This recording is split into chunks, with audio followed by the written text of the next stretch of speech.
माता ही दोस्तों, आज हम बात करने जा रहे हैं EXL सॉफ्ट्स लिमिटेड के बारे में डिस्कस करेंगे यहाँ पे, और ये भी जानने की कोशिश करेंगे ये जो शेयर देख रहे हैं लगातार गिरता चला जा रहा है, इसके पीछे का रीज़न जानने की कोशिश करेंगे।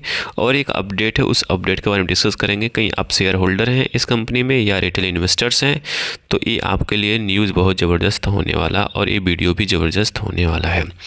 तो देखते हैं कंपनी के जो शेयर देख रहे हैं 140 के आसपास लिस्टिंग होती है, फिर उसके बाद लगातार गिरता चला जा रहा है। जी हाँ, डेली 2%, 3%, 4% गिरता चला जा रहा है। देखते हैं कि ऐसा क्यों हो रहा है, उसके पीछे का रीज़न क्या है, उस रीज़न को जानने की कोशिश करते हैं। तो यहाँ पे होता है कि what happening with the EXL soft recently, हुआ क्या था। तो यहाँ पे देखेंगे 12% के प्रीमियम पे लिस्ट होता है, 135 के आसपास के लिस्टिंग गेन देता है। मतलब कि जो लिस्टिंग गेन होता है ठीक ठाक होता है, आप कह सकते हो ना, बेकार भी नहीं था।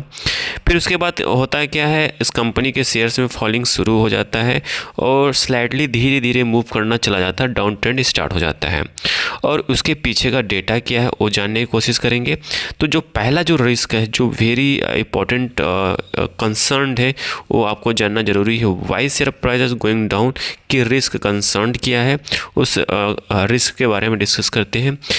पहला जो है वेरी हाई कस्टमर कंसर्न्स, मतलब कस्टमर का जो कंसर्न है पहला, कि कंपनी का जो एक ही कंपनी जो लार्ज पार्टीशंस है 59% एक रेवेन्यू आता है, एक ही प्रोजेक्ट से आता है और एक ही क्लाइंट से आता है।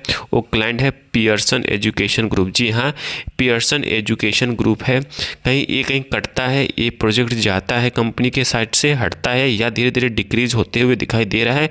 तो यहाँ पे 59% का स्टेक है, मतलब 59% का जो रेवेन्यू आता है पियर्सन एजुकेशन ग्रुप से आता है। ठीक है, तो पियर्सन एजुकेशन ग्रुप में कुछ होता है, कुछ प्रॉब्लम होता है, तो इनडायरेक्टली आप कह सकते हो इस कंपनी के शेयर पे इम्पैक्ट पड़ेगा, शेयर के रेवेन्यू पे इम्पैक्ट पड़ेगा, आप समझ सकते हैं। ठीक है, पहला कंसर्न आपको समझ में आ चुका होगा आई थिंक। ठीक है, तो दूसरा कंसर्न समझते हैं, dependence of the narrow verticals.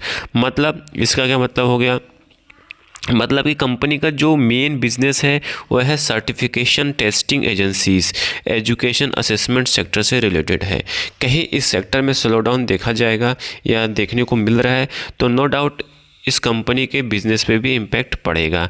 कैसे सर्टिफिकेशन और टेस्टिंग पे इम्पैक्ट पड़ रहा है वो भी जानते हैं। जैसे कि कंपनी जो EXL सॉफ्ट है, उसका जो मेन वेंडर है पियर्सन। जी हाँ, पियर्सन क्या करती है, कहीं IT सेक्टर से हैं तो आपको जानना ज़रूरी है कि पियर्सन जो काम करती है सर्टिफिकेशंस का काम करती है, एजुकेशन सेक्टर में काम करती है। और इस समय सर्टिफिकेशन और IT सेक्टर में जिस तरह स्लो डाउन चल रहा है, उससे आप कह सकते हो इस कंपनी के शेयर पे डायरेक्टली इम्पैक्ट पड़ रहा है। ठीक है, दूसरा कंसर्न मैं आपको बता दूं, डॉलर प्राइस। जी हाँ, डॉलर प्राइस इतना बढ़ गया है क्योंकि जितने भी सर्टिफिकेशंस होते हैं डॉलर में होते हैं। जी हाँ, इसलिए डॉलर का प्राइस बढ़ना सर्टिफिकेट को डायरेक्टली और इनडायरेक्टली इम्पैक्ट कर सकता है और पियर्सन के बिज़नेस को भी इम्पैक्ट कर सकता है। जैसे पियर्सन का जब बिज़नेस इम्पैक्ट होगा तो नो डाउट आपका EXL सॉफ्ट का भी बिज़नेस इम्पैक्ट होगा। तो पहला रीज़न तो आपने समझ लिया था, दूसरा रीज़न भी समझ लिया आपने। फिर उसके बाद आता है करेंसी ग्लोबल, मैंने आपको बताया ही था। ठीक है, कि आपका डॉलर का बढ़ना। फिर आता है वैल्यूएशन में भी हैव बीन अग्रेसिव। वैल्यूएशन 35 के पी पे था, बट वैल्यूएशंस में यहाँ पे कंसर्न नहीं मानता हूँ। 35 का पी कोई इतना महंगा नहीं होता है। ठीक है, फिर तीसरा जो कंसर्न है प्रॉफिट बुकिंग इन्वेस्टर, यहाँ पे प्रॉफिट बुकिंग हो गई। प्रॉफिट बुकिंग आप कह सकते हो कि हो भी सकती है, नहीं हो भी सकती, क्योंकि जो लिस्टिंग था वो 140 का था और IPO का जो प्रीमियम था 12 से 13% था। ये भी कंसर्न मेरे को सही नहीं लग रहा। जो मेरे को सही जो कंसर्न लग रहा है सही, वो दो ही कंसर्न है यहाँ पे, IT सेक्टर में स्लो डाउन, सर्टिफिकेशन टेस्टिंग और IT एजुकेशन में स्लो डाउन देखते हुए इस कंपनी के स्टॉक्स पे अब इम्पैक्ट पड़ा है। अब करना क्या है, समराइज़ करना है। अब मुझे करना क्या है यहाँ पे, अब कहोगे कि सब कुछ आपने बता दिया कि अब करना क्या है। करना यही था, मैंने आपको पहले ही बताया था, कोई सभी स्टॉक हो आपको स्टॉप लॉस लगाना चाहिए था 15%, 20% का। हमेशा स्टॉक लगाइए ऊपर से, हमेशा स्टॉप लॉस ट्रेल करते हुए आपको हर स्टॉक्स में लगाएंगे तो आपको कभी भी इतना बड़ा घाटा नहीं होगा।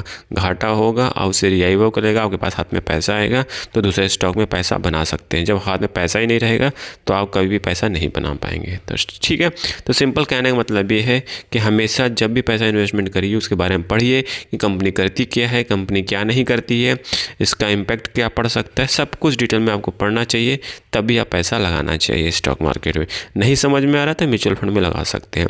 डिस्क्लेमर के रूप में अगेन यहाँ पे बाय सेल कोई रिकमेंडेशंस नहीं है, जस्ट एजुकेशन पर्पस इन्फॉर्मेशन को शेयर किया जा रहा है। Thank you for watching this video.